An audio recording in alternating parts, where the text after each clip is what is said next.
মাগুরার ৮ বছরের শিশু আচিরার মৃত্যু নিয়ে এখন সারা দেশে আলোড়ন চলছে। এই ঘটনা নিয়ে আবার মুখ খুললেন বিশিষ্ট বিশ্লেষক পিনাকি ভট্টাচার্য। তিনি এই মর্মান্তিক ঘটনার ভয়াবহ দিক তুলে ধরেছেন, যা শুনে আপনার গা শিউরে উঠবে।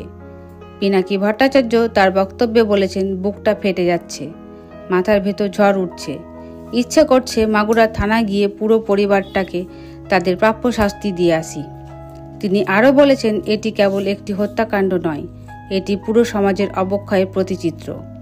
এই ঘটনার পেছনে যারা জড়িত তারা যেন কোনোভাবে ছাড় না পায়। এদিকে আমি নিলয় আলমগীরের একটা ভিডিও দেখলাম।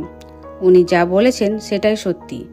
তিনি বলেছেন, আছিরার বোন বারবার কথা পাল্টাচ্ছে।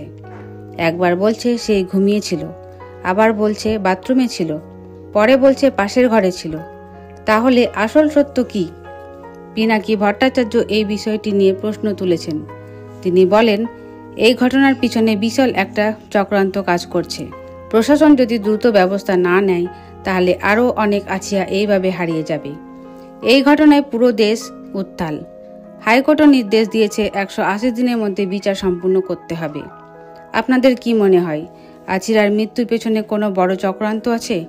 আপনার মতামত কমেন্টে জানান। ধন্যবাদ।